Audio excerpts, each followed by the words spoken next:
6학년 친구들 안녕하세요. 어지환 선생님입니다. 오늘은 사회 디딤 영상이고요. 을사늑약이라고 하는 것과 그에 대한 우리 민족의 저항에 대해서 알아보도록 하겠습니다.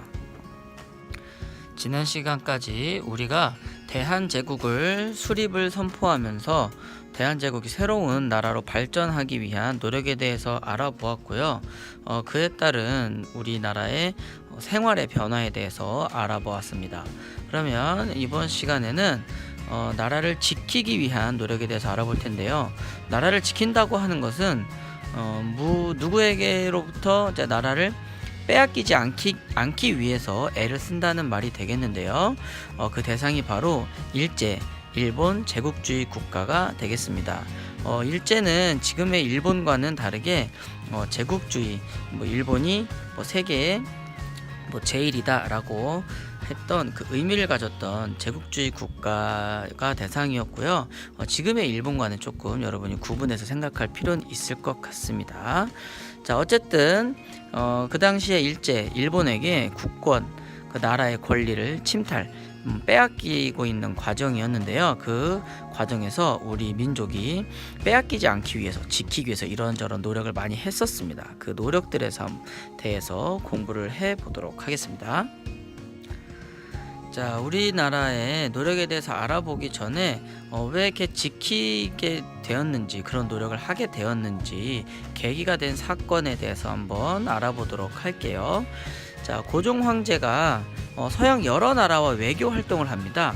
왜냐하면 일본의 영향력이 너무 강하기 때문에 이제 일본이 아닌 다른 나라, 서양의 강대국에게 좀 도움을 요청하기 위해서 서양의 다른 나라들, 러시아나 그런 나라들에게 도움을 요청하고 외교 활동 좀 친하게 지내자고 하게 되는데요. 이렇게 대한제국에 대해서 러시아의 영향력이 강해지니까 일본은 전쟁을 준비하게 됩니다. 왜 전쟁을 준비하냐? 예전에 동학농민운동을 일어났을 때 청나라와 일본이 우리나라에 전쟁을 한 적이 있었죠. 그것처럼 조선을 침탈하려는 목적을 갖고 있었기 때문에 일본이 러시아의 영향력이 대한제국에서 강해지는 것을 원하지 않아서 힘으로써 러시아를 쓰러뜨리기 위해 전쟁을 준비한 것입니다. 그 전쟁이 바로 러일 전쟁이 되는데요. 문제는 이 러일 전쟁을 하면서 청일 전쟁을 조선에서 했던 거와 마찬가지로 일본이 전쟁이 시작되자 많은 한국인을 동원을 해서 전쟁을 했다는 게 문제가 되는 부분입니다. 왜냐하면 우리나라의 전쟁이 아닌데 우리나라 국민들이 억지로 끌려가서 전쟁에 나가서 일을 하고 전투를 벌여야 됐기 때문에 많은 고통을 받았던 것이 되겠죠. 일본이 이 러일 전쟁에서 이길 수 있을까 했었는데요. 결국 이 러일 전쟁에서 일본은 승리를 하게 됩니다. 러시아까지 이기게 되는 거죠. 이 당시 러시아도 매우 강한 나라였는데요. 일본이 러시아마저 승리를 하면서부터 이 일제의 어떤 분위기나 이런 자신감, 이런 것들이 매우 더 강해지게 됩니다. 그거와 함께 이 러일 전쟁 중에 일방적으로 일본은 독도가 일본 땅이라고 주장을 하게 되는데요. 이때 이후부터 지금까지도 계속 일본은 독도에 대한 어떤 권리를 주장을 하고 있는 상태가 되겠습니다. 자, 여기 일제에 대해 설명이 나와 있는데요. 우리가 일제와 일본은 구분해서 생각할 필요가 있습니다. 처음에 이야기했던 것처럼 일제라고 하는 말은 일본 제국주의 또는 일본 제국을 줄인 말로써 자기 나라의 이익을 위해서 여러 나라를 침략한 일본을 일컫는 말이고요. 현재의 일본과는 좀 다른 의미를 가지고 있습니다.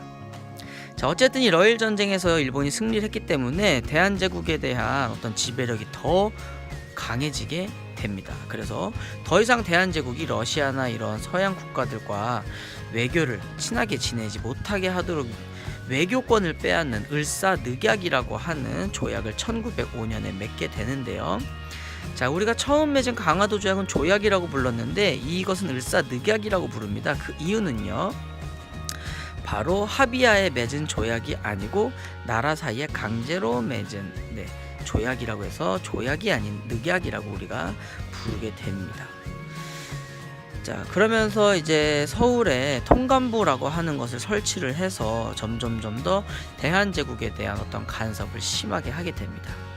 자, 참고 자료로 밑에 자료를 보시면요, 일본이 독도를 어떻게 강탈했는지 내용이 나와 있는데요.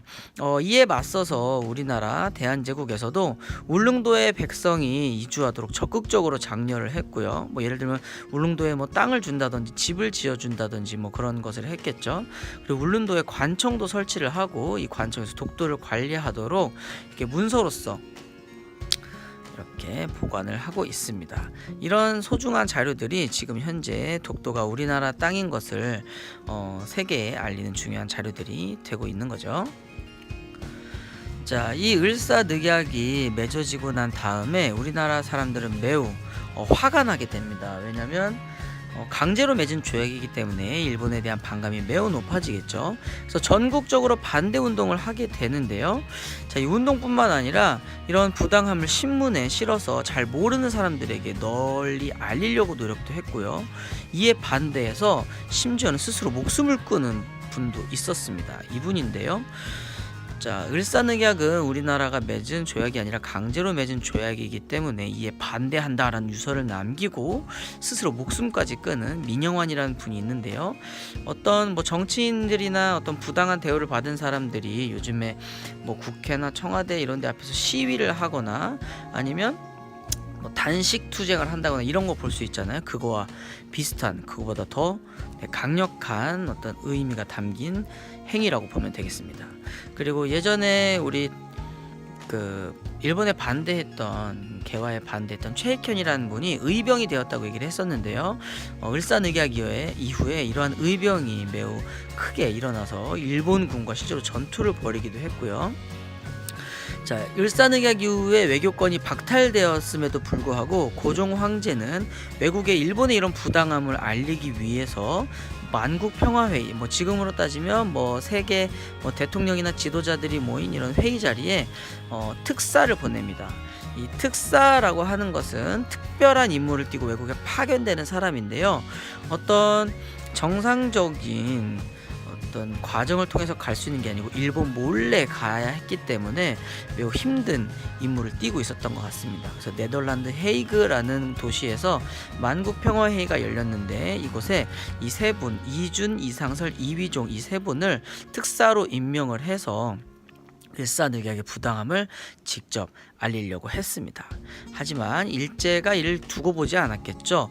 뭐 방해를 해서 이거를 이유로 삼아서 외교권이 없는데 왜 이런데 특사를 보냈냐라는 것을 이유로 해서 그것이 잘못됐다라고 하는 이유를 들어서 고종 황제를 강제로 제 황제의 자리에서 물러나기까지 하고 대한제국의 군대까지 해산을 시키게 되었습니다. 자, 이렇게 해서 오늘은 대한제국이 이후에 나라를 빼앗기려는 이 위태위태한 상황에서 우리 국민들이 어떤 노력을 했는지 나라를 지키기 위한 노력에 대해서 알아보았습니다. 자, 여러분들은 6화 질문을 만들어 주시면 되겠습니다. 고맙습니다.